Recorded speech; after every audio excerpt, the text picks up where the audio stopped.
Can you see me? Can you hear me?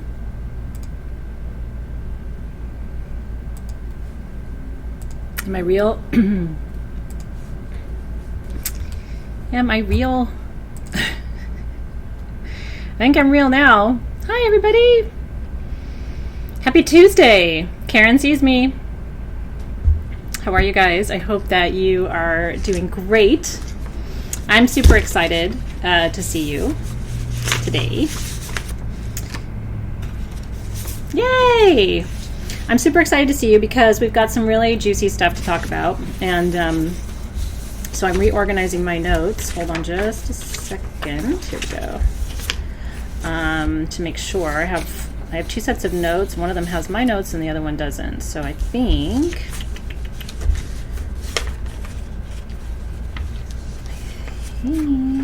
I've got it organized now. Okay. How are you? Very nice to see you. Very, very, very good to see you. I'm going back through your comments. So just know if I miss any of your comments, I see you guys chatting to each other. If there's something you want to share with me, please feel free to do that. But it's really good to be in your company today. Oh, okay. Well, Robin, and you are welcome to ask a question. I mean, there's almost always time in ceremony and stuff anyway, but you're always welcome to also ask a question next month that's based on this month. So don't feel like, well, just because we get through that material or we're not in the same month anymore that you can't come back, circle back and ask a question that may not seem relevant right now in this moment, but because it all sort of piggybacks on everything else, right? So everything that we're talking about today, to some extent, is still a product of last month. We're integrating last month still, right? So in any case, you can always piggyback and ask questions in the future that are related to the past, because in some way, we're still working that medicine and that material, even if we're beyond it. Well, thank you for that, Michelle. It's really sweet. Maybe it's Momo's influence. Momo and I had a sleepover last night. It was very, very fun. He was in town, so we went to dinner and got to spend time together this morning.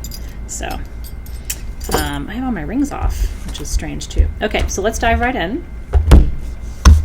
Okay.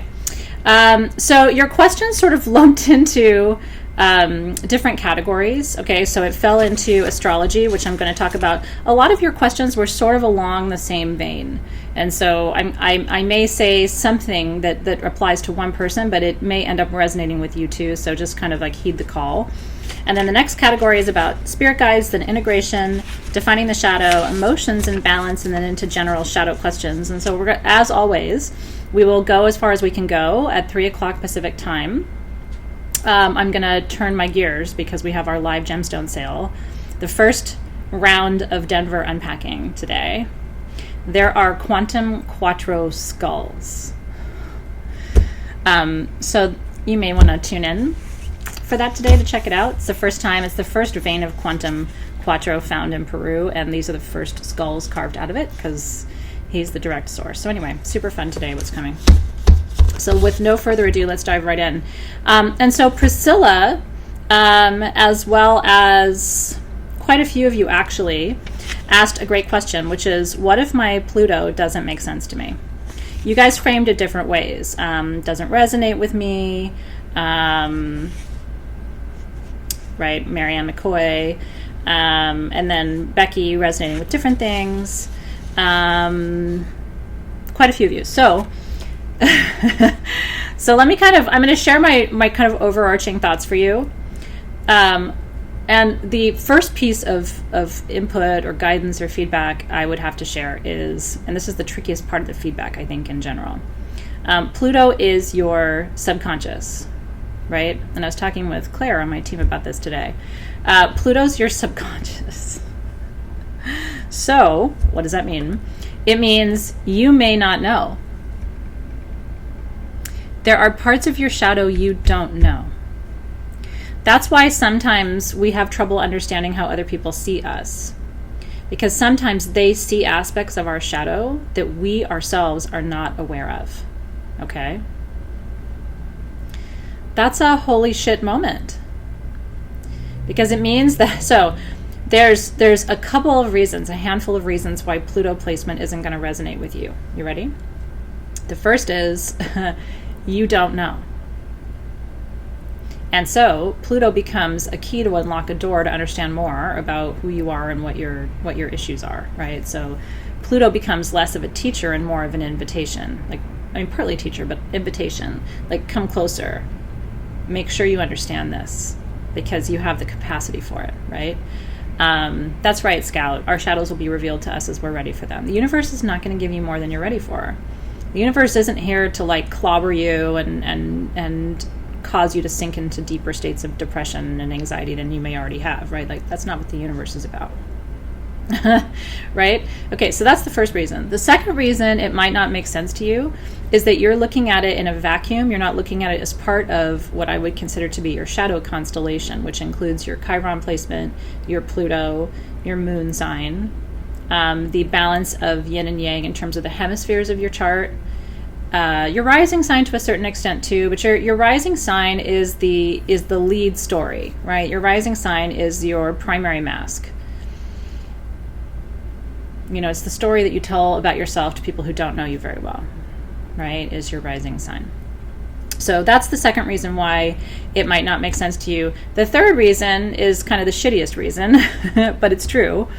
I'm not saying that this is true for any of you in particular, but I'm just saying like this does happen to people.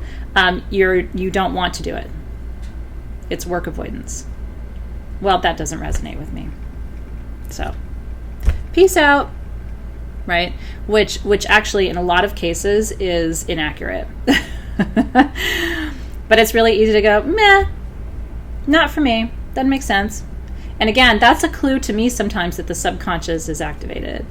Because the conscious mind, your ego is the only part of you that would want to say that something doesn't resonate, right? It's like a little bit of like a distancing mechanism. Now, here's the thing. And somebody asked me this in the Facebook group, you know, because we were talking about work avoidance in class, and then they were like, but what if I don't want to respond to one of the journal prompts? Is that work avoidance? And my answer back was, there's different ways to respond to the journal prompts, right? You don't have to sit there. It's very 3D to think that if you don't sit there with a pen and a paper and hand write out your responses or type them in the computer, that you're not grappling with the question, right? Like, your subconscious may be dealing with the question while you sleep, which happens a lot. And so the idea that you have to, there's something you're not doing that you should be doing, that is so your ego, right? You didn't do it, right? But meanwhile, your soul is like, but I did do it. Like, I've been thinking about that question ever since I saw it. I just didn't. Or what happens a lot, here's another example of this to kind of take it out of our context for a minute. People post something on Facebook. My favorite one is, and I'm not judging you if you do this, but like, this is why I don't post these things. My favorite 3D example of this on Facebook is those memes where it says, you know, and it's usually a cause that kind of gets at your heart, right? Like, I don't know, children's illness or something like that, or cancer awareness. And it says, if, you know, see how many people repost this. Okay. And it's like, it becomes this thing about like, if you're, it's this pressure, like if you're a good person, you're going to repost it, right? Or if you ignore it, then you're ignoring, you know, cancer awareness or something. I'm sharing that as an example because that is like the most, every time I see it, I'm like, really? How about I share it? How about I beam it to the planet? You know what I mean? Like, how about I, anyway. I'm just saying, it's very 3D. Like, or someone saying, well, you didn't see my post and you didn't send me any energy because you didn't comment on it. You don't see me because when I post, you don't like my post, right? That's the same shadow coming up again. I'm not seen. And if I don't have proof of it, then it didn't happen, right? Like, that's shadow too. Okay. So, next question from Jenna Parker. You asked us to figure out what we're avoiding. I feel like my problem is I'm too eager to face everything. And she said, I feel like I see shadow in people. This makes me very uncomfortable. And then they're light, rarely the other way, making it difficult to discern who is safe and who isn't. So she sees people's shadows first. That's a tongue twister. Okay. How do I accept or change this? I want to do this work right. Okay. It is a juicy question, right? So what I wrote back to her is, Who decides what is right? I don't know. If you asked me, how do I do this work right, I wouldn't know what to tell you. Because there's 1,000 ways in. And your key unlocks one of those doors. And until you do the work of going around and kind of poking in those doors, you're not going to know which one opens, right? Oh, sweet Adele. I hope you're doing well. Sending you big love today. Just hang out. If it feels good to you just to be in the space, I so welcome you, and I'm happy. Okay, so what I wrote to her is, who decides what's right? Backward only means your orientation to a norm that doesn't need to define you. And let me say that again, okay?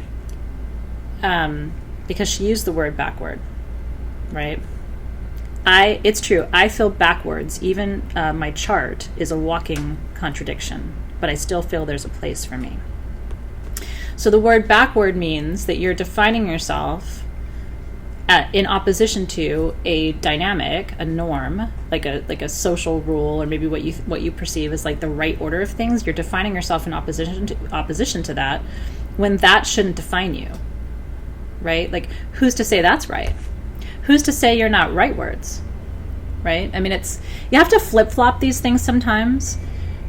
I was talking to Momo about this morning, and one of our conversations are like hours of rabbit holes. But we were having this whole conversation about how, like, kind of non-traditional our lives are, and how people don't end up living lives like ours because they define themselves according to these norms and these structures that say, you know what I mean, you can't live in 5 different countries at once, that you have to be in certain kinds of relationships, that you have to do a certain kind of job, and you have to do it for a certain number of hours a day, and so I urge you to kind of sit with that, right? Like, what if the norms are backwards, and what if you're rightwards, and then what would that mean for you? And even if you don't believe that, like, play with it. We call this sort of neuroplasticity, right? Like creating new pathways, new ways of thinking, new paradigms. You can't create a new paradigm unless you engage a radically different kind of thinking. My quick side note, because this is an interesting story, and this will maybe give you more courage, what I'm about to tell you. So when I was at USC, I worked for the president. That's actually how I met Dave. On the day of my interview, I taught with the president of USC. It was a very distinguished teaching position that I had. And on the day of my interview to do that job, Dave was the one who met me at the door and escorted me back to President Sample's office. And the rest is history. But anyway, and so in teaching that class with him, I got to know him very well. He was actually a very wealthy man before he became president of the University of Southern California, because he invented the touchpads on microwaves. He invented that technology, okay? Dave was special assistant to the president of the University of Southern California. That was his official title, special assistant to the president. It's kind of sexy. Anyway, he invented the touchpad, so he made a whole bunch of money, okay? And so he was interviewed in a book called The Contrarian's Guide to Leadership. He writes this story, but he was interviewed, and somebody asked him, it's true, I mean, he was a multi-millionaire because he invented that. And he invented it when he was in his 20s, when he was in graduate school. And somebody asked him, how did you come up with that? Like, how did you figure out how to build a touchpad for a microwave, okay? And here's the piece I want you to hear about all this. The story about me and Dave is interesting, but not as interesting as this. What he said was, I laid down and I closed my eyes and I asked myself, how would an elephant use a microwave with its trunk? Like, what would it? And then I asked myself, how would a trumpet or a French horn use a microwave? How would it interact with it? And then I asked myself how a monkey would use a microwave. And then I asked myself how, and inanimate objects and animals. And here's someone with a PhD from a top 10 research institution in the United States, who is the president of a top 10 research institution in the United States. And he engaged what we call lateral thinking, okay, to come up with how to build a touchpad. The same story applies with Steve Jobs. Okay, I mean, and in my opinion, they were probably on psychedelics. I can't prove that. At least with Steve Jobs, we know he was. I think Dr. Sample may have been too. God rest his soul. He probably wouldn't admit it. It was the 60s, though. But that's how you get out of your box. So lateral thinking is being willing to indulge. Like vertical thinking is normal thinking, okay? Lateral thinking is, how does a French horn use a microwave? Sounds ridiculous. But having to think about how those different ways of entry would create this thing forced him to think in a different way about what he was trying to create. So I want to encourage you to think the same way about your shadow. Or when you're in the middle of a really difficult problem that you can't figure your way out of. I mean, it may sound absolutely insane, but lateral thinking, when I was a consultant, people used to pay me a lot of money to come and teach them lateral thinking.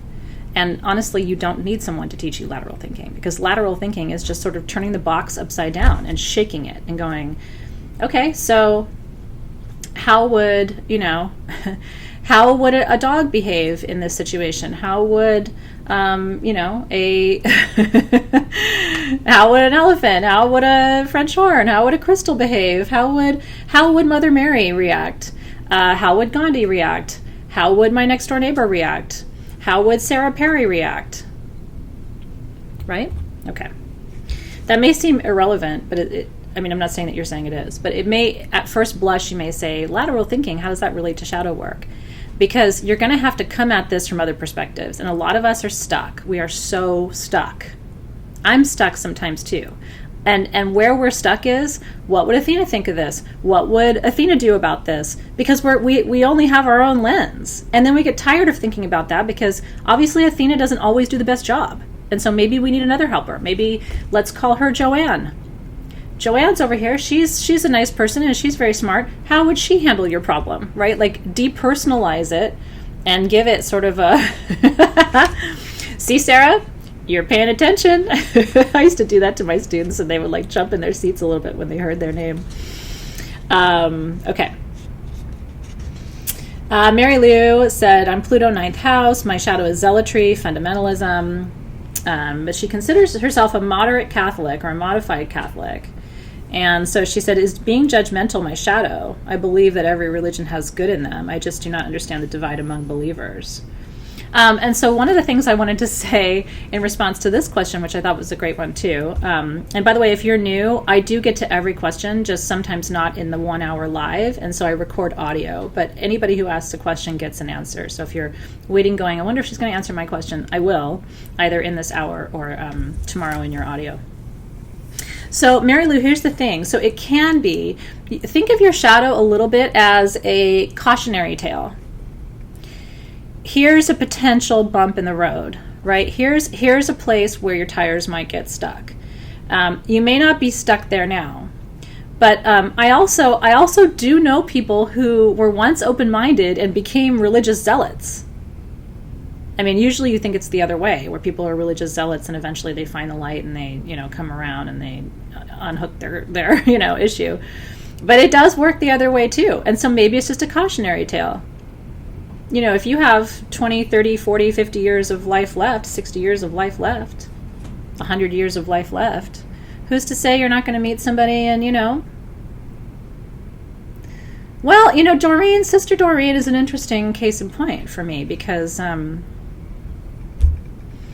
it's because I believe a lot of what she believes. But it's somewhat narrowly defined for her, right? So, and then we have to honor the sanctity of everybody's relationship with their creator. But, you know what I mean? Like, so you do see people. So you could say to me today, hey, Athena, you know what? That's not me. I don't identify with it. I'm not a zealot. I'm completely other way. I'm like, everybody does their own thing. I'm very like, live and let live. To which I would say, you need to be careful. Something in you is susceptible to, and it may not be religious zealotry. Maybe you end up, falling victim to groupthink in your organization, right? Where you join this organization and they all believe in this one approach to this one thing, and all of a sudden you're participating in it, and you're, you know what I mean? Like, it doesn't have to be dogmatic, and it doesn't have to be like whole hog. but it can be like one part of it, and it can sneak up on you in an interesting way, right? I could say the same thing with mine, okay? Because my Pluto's in the 12th house, and that can give people a God complex, because Pluto in the 12th house is the most powerful psychic placement for Pluto, right? So they're usually channels, mediums, mystics. Like, I'm right in my zone, right? Which can result in people sort of idolizing them, which can result in them in turn going, yes, I am an idol, right? And so it is a reminder to me.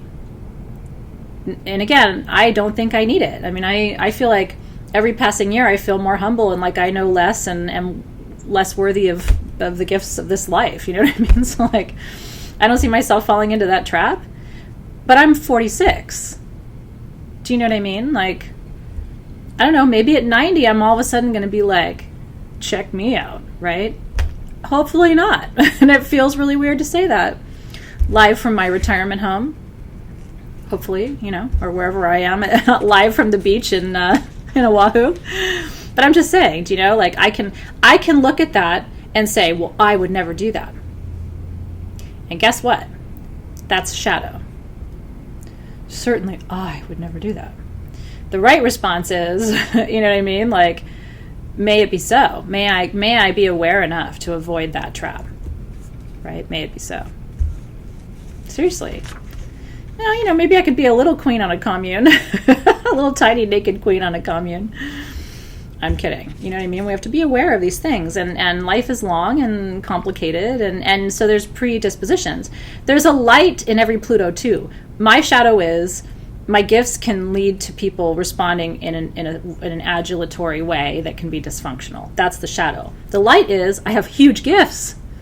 Do you know what I mean? So it's like, I can choose also just to focus on the negative of that, or I can choose to also acknowledge the light of it. And that's how we keep our shadow in balance, right? I wouldn't trade my 12th house placement. I love it. I mean, I definitely appreciate this life, and it's beautiful. But I have to be aware and not deny that, like, you know, I'm not human, right? Because ego is what gets you into shadow. So how do you integrate the two? Well, and so I'm using myself as an example just because it's easy. So I can receive people's kindness and what you might call adulation. Like, I can receive people's praise, but I don't feel like it's me.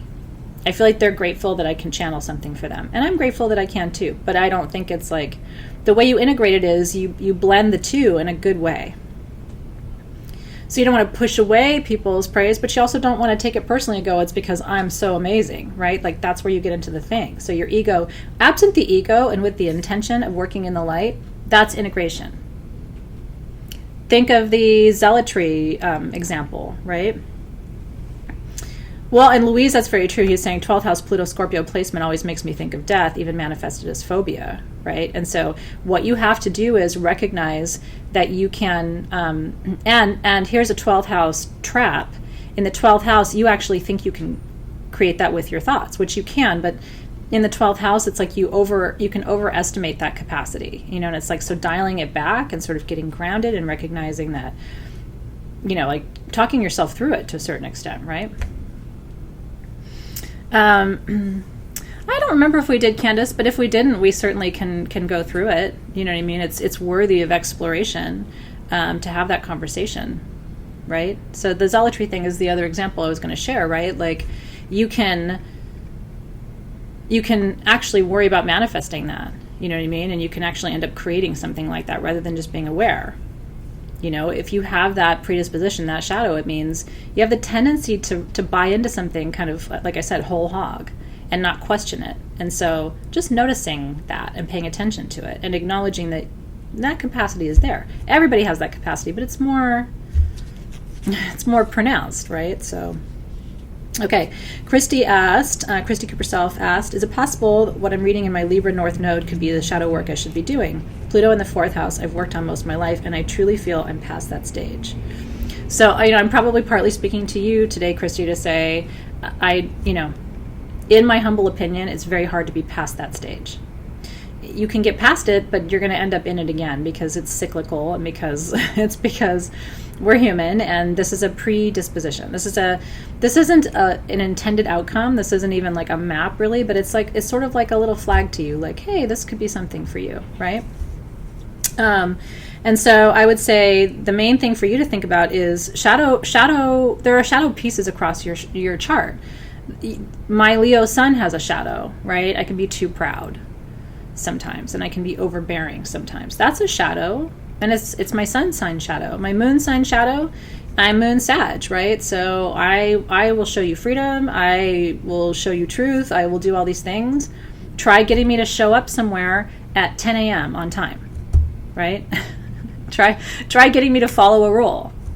Good luck, right? That's the shadow of that. So every single part of your chart has a shadow aspect, and you can choose to embrace both and say, and also know yourself really well. Like, even if Dave was sitting here right now, he would be like, it's absolutely true. Like, good luck getting her to be anywhere on time, follow the rules, follow directions. Like, he will look at me and say, to fix that, you have to do these 3 things. And I'll like start doing it, and then I'll go, wait, what do I have to do to fix it? Like, I can't.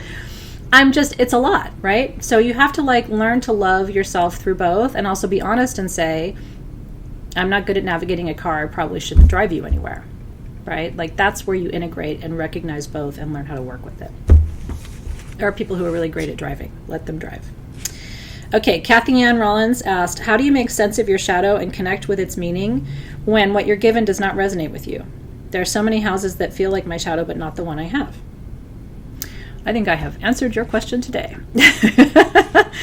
and I hope it lands in a good way. I mean, I'm only pushing back on you because these are the things I know to be true. Do you know what I mean? Like, it's there's something there for you, and it may be something that you're not consciously aware of, or it may be that it's the wisdom of it is somewhere in the alchemy of the interaction of all of these different shadow aspects across your chart, right? Vicki Lenhart, I was wondering if I could go with, she's asking about Eastern and Western astrology, if the tropical chart, if the Gregorian chart, right, the chart, the Western chart that we work with is too confusing. This is like big controversy in astrology, and so what I'm going to say is you can work with whatever chart you want. In my experience, truth doesn't escape you, right? You can't escape truth. So whatever you need to learn about yourself is going to be revealed to you in both pathways, maybe using slightly different language, and sometimes things might look like they're in conflict, but I would follow your intuition and see if it resonates with you. Yeah, I mean, Vedic astrology is rich with insight and information, and a gifted Vedic astrologer can really give you some powerful wisdom, and that, in my experience, doesn't negate the value, right, of Western astrology. I write about Vedic astrology, by the way, in Crystal Lore. So if you'd like to learn more about Vedic astrology, that's an interesting place for you to start, because I teach about the crystals of Vedic astrology. And then you can kind of like start to go on YouTube and dip your toe and find more information. Let's see. Amy Arabia said, I'm Pluto 10th house, and I was confused by the comment about business. I fully understood the need for approval. It talks a lot about business and professionals. Does that mean in just that area? I feel it's more in friendship. For me it's more in friendship and family. So I've answered this for you too, right? So it's both and.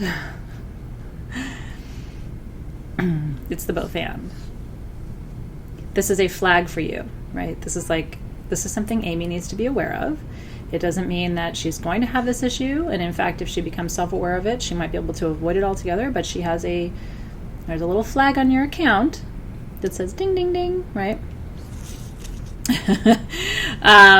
Carrie Lucero Puckett said, am I accurate? I believe we should be working on our shadow, and yet should we also be focusing on our north node too, like our yin and yang, drawing attention on these two aspects in our life?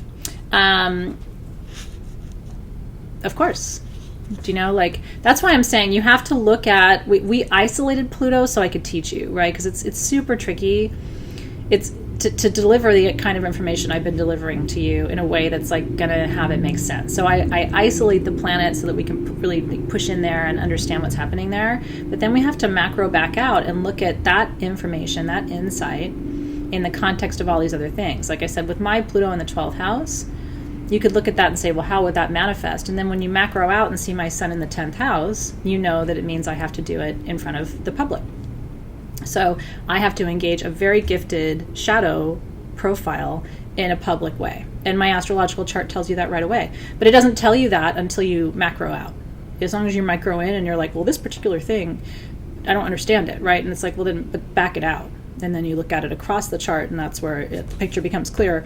And that's why, we're really spending, if you think about it, 12 months doing different kinds of deep analysis on astrology, so that by the end of the year, like I said, you have enough information at your fingertips to be able to do pretty robust astrological readings for people, right? I mean, can you imagine being able to give the gift of this insight to other people?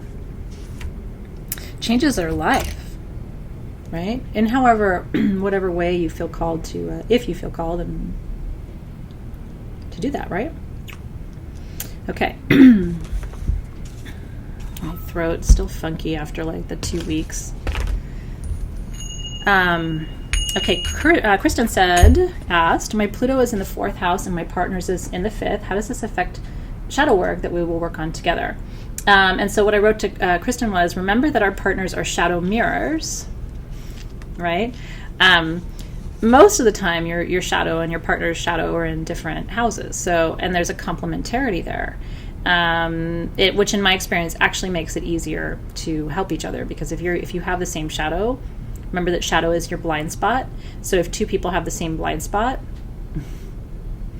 what happens usually in those kind of relationships, by the way, where there's Pluto, both partners have Pluto in the same house, is there will be some other force on that relationship to act as mirror. So it might be, a close friend, or you give birth to a child who becomes the mirror, or something like that. There tends to be some other force in that equation, right? So houses can support each other and complement each other. And again, once you have that awareness, it's easier to have compassion when it's different, because you aren't projecting your own shit onto it. You know what I mean? I don't think I've ever dated another Pluto 12th house. I wouldn't want to. Honest to God. I mean, Dave and I joke and laugh. We laugh until we cry sometimes, thinking about what my life would be like if I was with another me. For reals. I mean, no. Do you know what I mean? But I think a lot of really spiritual people are holding out for this uber, not that Dave isn't spiritual, but he's not trying to do what I'm doing. And I think they hold out for that. And it's can we just talk about maybe that not being a good idea? Because wow, right? Okay. Sudi asked, Pluto in 8th house, parts don't make sense, parts don't resonate. You said if they don't resonate, it might be that you've already learned and integrated that medicine. If that's the case, now what? I can't be done. Where do I dig for the next layer of shows? I think I've answered that pretty well today. And I promise you at some point you'll cycle back. Probably not in exactly the way you did, but remember, the whole crux of shamanism as a way of learning, or as a way of understanding the world, is not this endless quest for elusive wisdom that's way beyond your reach. That's not shamanism. The way shamanism teaches you is, and I'll give you as concrete an example as I can, is, let's imagine that you're walking down the street and there's a homeless person sitting there and they're asking for money. And you respond in whatever way you tend to respond, and you move on about your day. And the universe takes a year, teaches you some lessons. Maybe you didn't respond in the way that was in alignment. And a year later, you're walking down the street. There's another homeless person sitting down with a sign asking for money. How are you going to respond this time? That's shamanism. And then the universe, it works cyclically, right? And if you become aware enough of it, I can see it every time it happens now. It's here we are again. And now the universe is now what are you going to do? Are you learning? Did you pay attention? Did you integrate it? Were you really listening? Are you really brave enough to not do that same exact, better than that? And then when you do it, they're no, she did it again. And then they're now how are we going to teach her this time? I believe these are the conversations that happen. Don't have proof of that, but it is my deep suspicion. Okay. Marianne, I feel like my Pluto placement in my 9th house doesn't really resonate. Okay, so we responded to that, yeah. Kelly, I'm Pluto in the 5th house. I don't feel seen. And Chiron is Aries in the 11th house. I'm not good enough. Is it common to have your shadow trigger your wound and vice versa? That they seem to go hand in hand? That's a very special gift. You lucky girl. I'm sorry for that. That's very difficult. It's very, very challenging. It is a unique invitation for you to become really aware. Yeah. And then imagine if you're in a relationship and that's what you're doing. It's like, do you ever, when Dave and I had a patch where, I swear to you, I just felt like all we did was trigger each other's stuff. Like almost with everything he would say, and then I would say, and then he would say, and then I would say. And it was doing the work in the relationship that like got us over that hump. But it wasn't even really work together. It was work on ourselves. You know, when you're having too much conflict with people, it's because you're not doing your work. And so you like go do your work, and then all of a sudden you come back into your life and you're like, I don't think I need to be in conflict. I mean, conflict is nothing but a sign that you are not doing your work. And so if you don't want to do your work, then deal with conflict. You know people in your life who have nonstop drama? Hashtag work avoidance. I'm telling you. If you lift the hood on that car, they haven't checked that engine in years. And meanwhile, they're like, I don't know why, it's just every single person. Yeah, interesting. Larissa said rehab taught her to write down and wait a while to think. Yeah. Right? Yeah, they're not doing their work. And so all you can do is just pray for them. You know what I mean? Hope you start.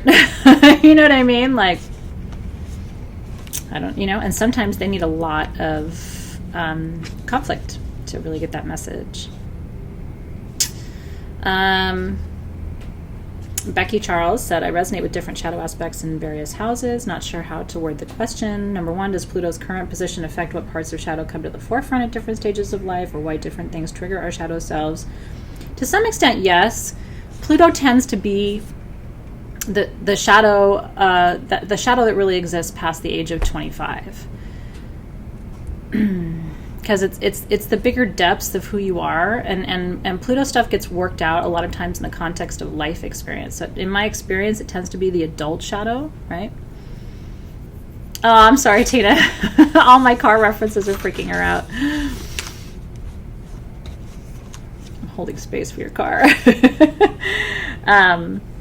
And then she asked, I read Pluto moves houses every 30 years, interested in info on generational healing shadow work. Yeah, so generations incarnate together, right? Those 30-year pods. If you're in my pod, then we came in to do this round of the work together. It's a full cycle, right? So that's the rotation of Pluto. And generations have, you know, it's the collective subconscious. Are you familiar with that phrase, the collective subconscious? So there's your individual subconscious underneath your consciousness, what you don't know about you. That is your individual subconscious. And it's dangerous only to the extent to which it can drive conscious behavior. That's why you have to make Jung's quote that's really, really famous, and I'm going to butcher it, but like you'll get the upshot of it. But it's one of my favorite quotes is, as long as you don't understand your shadow, you will project it out onto others in your environment, and you'll call it fate. Well, that was meant to happen. Really? Or did you not do your work? And so you manifested it by projecting it out there into the world because you weren't aware of what your shit was. You know? Does that make sense to you? So that's the piece around that. So every 30 years, we have to recognize this. And so the collective, here's where it gets really dangerous on a global level or a social level, because the individual subconscious is only dangerous insofar as it impacts your environment and your relationships, right? But there is a collective subconscious. It's what the collective doesn't know that the collective doesn't know. And that can be collectively projected out into the world. It's a little bit of what's happening now, I think, in society. And then we turn around and we're like, we hate this. And it's like, we made this. By not doing our work, you know what I mean? By repressing all of our deeper subconscious issues and saying, oh, it's not me, I don't do that, other people do that, I would never do that, and meanwhile they're doing that, right? So it's like there's the collective subconscious. What the collective doesn't know that the collective doesn't know gets projected out into the collective. And then the collective wakes up and looks around and goes, oh shit. There can be a family level subconscious, what the family doesn't know that the family doesn't know. And again, it's like that can get projected out onto other dynamics and extended family. And it's like, this is like deep stuff. And by the way, so everything, I mean, I basically just taught you the basics of Jungian psychoanalysis. You know, from there you get into the id and the ego and the superego, and like, this isn't Psychology 101, so I'm not going to do that with you, but I'm just sharing that with you. I think so too, Karen Brown. I think it is shifting and changing, but I'll tell you that the process of global change is shitty because it takes a minute. Like when the collective subconscious projects itself out in ways that are destructive, it takes a minute to see it before you can react to it and do something about it. And so we've been in this place of like having to take a minute and like see it and acknowledge it, and then we can work with it, right? But it's like, it is, Candace. It's a great metaphor. I love that metaphor. It's like turning the Titanic. Like, okay, iceberg, you know what I mean? Like, duh, we know it's there, and we would have turned an hour ago, but like, it only goes so fast, right? So that's the danger of a collective subconscious. Juicy stuff, you guys. That's awesome. Becky was saying that she got a lot of insight from her chart, which is fantastic. Yeah, and her saying is, everyone stay in your lane. That's good wisdom. Well, here's the thing, and if you guys were there for Maybon's ceremony, I said this on Saturday. If you can learn to love,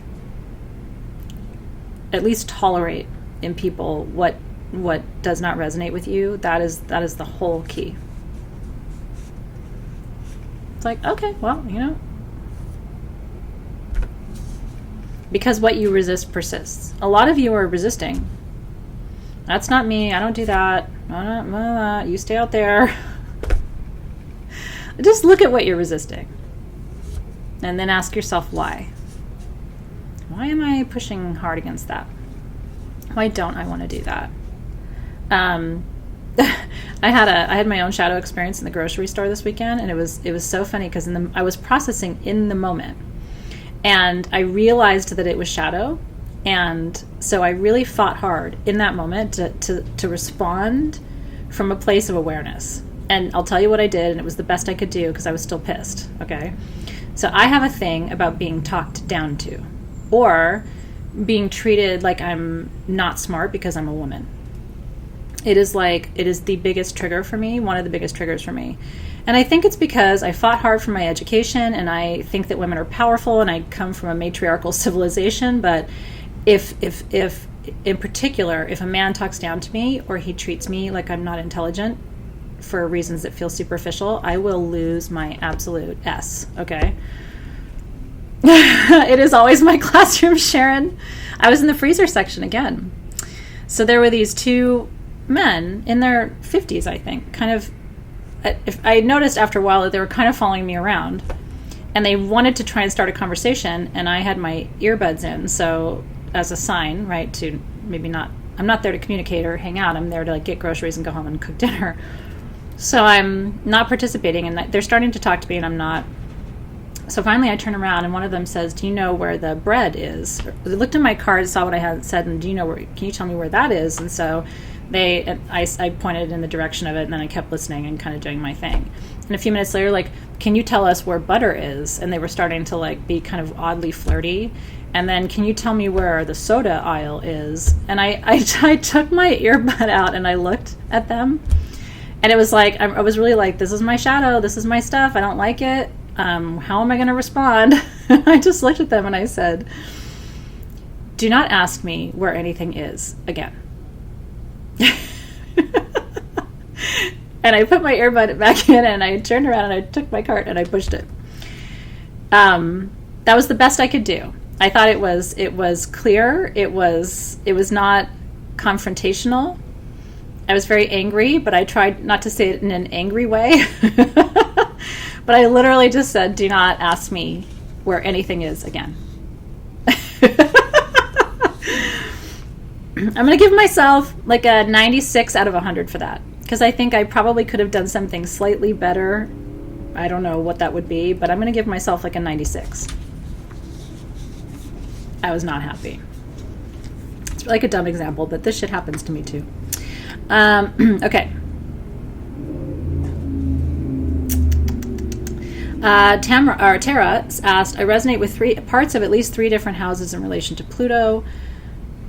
Is that my shadow? I can relate to all two as well as one further. Okay. Although my house is 3rd, the 1st and 2nd I can relate to as well as one other further along. Is that my shadow, or am I a hot mess? Don't do the empath thing of taking on other people's shadows and like identifying with it, right? Like, just be aware of that kind of tendency sometimes. But what I would say is there's shadow all over your chart, right? So try to own, right? Try to really like push into that 3rd house and sit with it, because sometimes we start looking around for other things to identify with, either because we're empaths and so we're used to looking for things to identify with, or because we don't want to do the work, or we think we've already done the work or whatever of what's actually there. Does that make sense? Well, Tina, I did send them to an aisle far away from me and they came back. So that's why I had to put my queen voice on and tell them that they no longer had permission to ask me questions. Okay. Michelle asked, what does it mean when your sun sign is the same as your Pluto? I'm a 5th house Pluto in Scorpio and my sun sign is Scorpio. Can you resonate with more than one house? What energy stream do I belong to? Okay.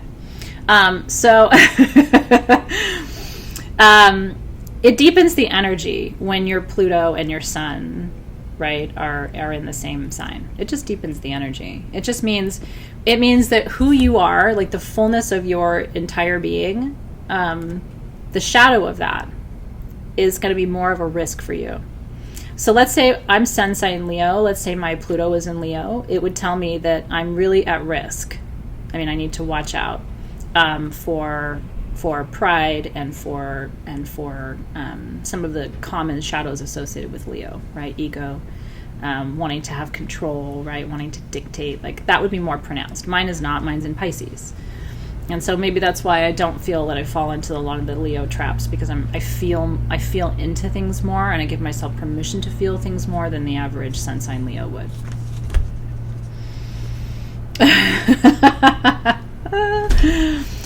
I will say, I know we keep digressing, but like, why wasn't Dave there? That stuff never happens when Dave's there. It's always when women are alone, which makes me particularly mad. Okay, Carrie asked, do we concentrate mainly on our Pluto placement? So yes, for now. Although, again, like I said, there's shadows and other aspects of your chart too that will resonate for you. Okay, September Libra, under the category of spirit guide questions. I'm going to keep going for about another 10 minutes or so. Yeah, same if it's your moon sign. But Angela, so recognize that. So your moon sign, remember, is your underbelly, right? It's the most you know about your subconscious and what your tendencies are, right? And so if my moon sign is Sagittarius, and the shadow there is I'm a little flighty, I'm a flight risk, like I like to run away because I want to be free and I don't want to follow rules. So if my Pluto is in Sagittarius, I probably wouldn't be as responsible as I am. Does that make sense? It just deepens like what my sort of subconscious tendencies are. Okay, so September Libra asked, I have not had a guide step up, so to speak, to become my guide for shadow work. This is something that keeps coming up on the Soul Shift feeds. I asked for a guide, but I don't know what I am to experience to know who has come forward. So one thing I want to tell you guys really quickly, and I sort of wrote this as a response to a lot of you with the questions around the guides and the general shadow questions, is remember that we're 2.5 weeks in to a 12-week process. And I think that's going to be like a big collective sigh of like you're good. You're doing great. In fact, I might sneeze in a minute. I think the inhaling, like, sorry, I didn't take my Sudafed today. Anyway, you're 2.5 weeks into a 12-week process. So like, give yourself a minute, and give your guides a minute. Now, one thing in response, September Libra, in response to Danielle Newman-Stiles, because she was asking, how do you perceive your guide's presence physically beyond the signs and dreams? How do you physically feel them? I'm asking for gut check reasons. So it's sort of the same response to both of you, which is, that's one of these psychic gifts, clairsentience, the ability to feel your spirit guides. And it's a gift that's my most pronounced gift, is clairsentience, like the ability to sense and feel. Other people who are clairvoyant or clairaudient oftentimes can't sense or feel anything, but they hear it. Or if they close their eyes, or even if they don't close their eyes, they see it, but they can't sense it.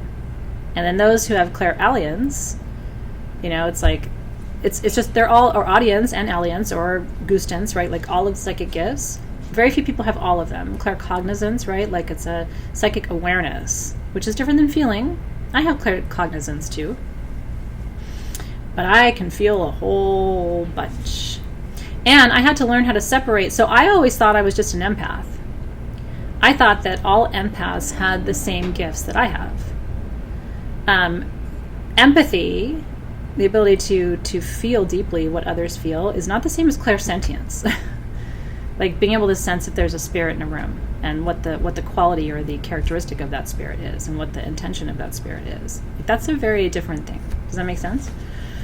Yeah, so I wrote it off. I thought it wasn't even a valuable gift. I was like, well, there's a billion empaths. Like, I'm just one of the many. Why am I so special? And then over time I started to realize, that's different. They can't do that. Right? So does that help you? I'm glad the differentiation is helpful for you. So Marianne McCoy said, how do you figure out who your guide is for your shadow work? Listen and discern, and, kind of feel into that a little bit. Like, one of the things, and maybe Team SG, maybe one of the things that we can work on together to post into the group, just to make a little meme out of it, is who the primary shadow gods and goddesses are, right? You think of Hades, you think of, I think of Persephone to some extent as a shadow archetype, because she had to be brave enough to follow her shadow desires in order to leave what was safe and comfortable, despite the fact that her mother, a very powerful goddess, she knew her mother was going to hunt her down, right? And ultimately probably create physical chaos across the planet in the process, right? Morrigan is my shadow goddess. She's my archetype. But there are others. Kali, that certainly is a shadow archetype. Kali's not one that I work with, because there's an edge or an intensity to her energy that is sometimes uncomfortable for me. It's not my pantheon, and so I think sometimes I can work outside my pantheon, and sometimes I just prefer to work within it. And Morrigan's not my pantheon per se, but she's resonant for me. Hecate is my pantheon, and I adore Hecate, right? Freya, Bast would be another. So, but there's others. I mean, we can go back to the Mayan and Aztec pantheons, certainly. We can go back to, there's endless sorts of options. It's just we're thinking of the more common ones, perhaps. Pele from the Hawaiian pantheon, for sure, is another common shadow archetype, right? Any of the goddesses who represent that gateway between creation and destruction, and I would say all of these goddesses sit along that meridian, right? They sit on that line, would qualify in my book as a shadow goddess. So I'm glad that's helpful for you. And then just feel into it. You know what I like to do? I don't know if this resonates with you, but some of you might actually really enjoy it. And it might sound even like kind of dumb and simple, but sometimes you have to hear somebody say something, and then they're like, oh yeah, I should do that. Google searches. Google search Morrigan art, Kali art, Hecate art. Go to fineartamerica.com and look at artists' representations of the Morrigan and Hecate and Bast, and I would even put Sept in the category, right? And look at the art. Art moves me. I'm not an artist. I'm really a bad artist. It's not my gift in the world, but I'm really moved by art. And so I would encourage you, because we're gonna do a little bonus craft in October. We're gonna make shadow cards, shadow collages for your altar. I thought you might enjoy that. Find a beautiful image and start connecting with it now. Print it out and put it on your mirror. Or, if you have a little mini frame, put it on your vanity where you wake up or when you get ready in the morning, right? Or if you have a little statue or something like that, right? Momo and I had an interesting conversation about Thoth last night, or some people call him Thoth. I call him Thoth. I'll tell you 2 quick stories about Thoth, and then I'll sign off for now. And everybody else, I will get to all of your questions overnight in an audio, and I'm looking forward to it. So 2 quick stories about Thoth. Are any of you veterans of 4 years ago when I told the story about Zoe, reading the book with Zoe about Thoth? Is anybody here live right now who remembers that? What she told me about Thoth? It's a very interesting. So I'll tell you the story anyway, but I am curious if any of you have been around long enough, because what I'm about to tell you blew my mind. So I was reading a book about the flower of life, and do you remember? Holy shit, right? So I'm reading a book about flower of life, and Zoe comes up and sits next to me and starts snuggling, and she's kind of reading over my shoulder. But she was 6 at the time, so not a big reader at the time. Okay, she's more looking at the pictures, and so she looks over my shoulder and she points down at a picture of Thoth, and she goes, "I know him." Now, Thoth is half human, half creature, right? Like, a lot of kids are not going to point at that and go, I know that. I know him. And so I looked over at her. I was just like, what? And she looks at me and she goes, I told him all my secrets when I was in your belly.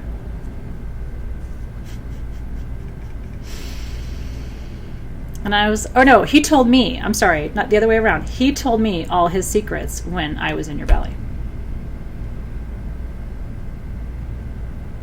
That happened. And so I was like, okay. And then, in a journey not that long after that, and I don't know if I ever told you this part of the addendum, but it came up with Momo last night, because he was talking about Thoth, and he was kind of like, well, he was talking somewhat disparagingly about Hermes. And I sort of spun around. I was like, excuse me? Oh, no, you didn't just talk about Hermes that way. Because, Thoth is one aspect of that energy. And so I sort of spun around and I said, he's like, well, you took that kind of personally. And I said, well, that's because I am Thoth. And he just looked at me and he was like, yeah. So that happened last night. That was one of our conversations. Thoth has a resonant frequency. So that's why when she was like, no, he told me all his secrets when I was in your belly. I was like, oh, I bet he did. And so on that note, I'm going to bid you farewell for an hour, unless you're going to come back and hang out with me for the live gemstone sale. I don't have my Alexis today because she's on vacation. Having a lot of fun, as she totally deserves to do. But my team and I will be here with you with new beautiful things from Denver. I've got some hand-picked, cherry-picked jewelry that I picked piece by piece in Denver, so there's some really beautiful things coming. And like I said, those Quantum Quattro skulls from Peru are here. And so I'll see you then. I love you guys too. And then if I don't see you later today, then I will see you tomorrow for class, and I'm going to record the rest of the answers to all of your questions tonight, overnight, and I will upload the audio of that for you tomorrow. And as always, I want to say thank you for your questions. They were fantastic questions. Some of you were brave in the questions that you asked, and what's really awesome is other people had those questions too. So you don't always just ask a question for yourself. Sometimes you ask a question for other people, and so thank you for always participating and chiming in, because that's what makes these sessions so juicy, and they're juicy for me too. I really dig this time with you, so I super appreciate you. Was there an addendum to that story, Karen Brown? Well, we talked all night long, so but that's kind of, what are you going to say if someone looks at you and says, I am Thoth? You're going to be like, well, more wine, anyone? I'll see you guys soon. Mm-hmm.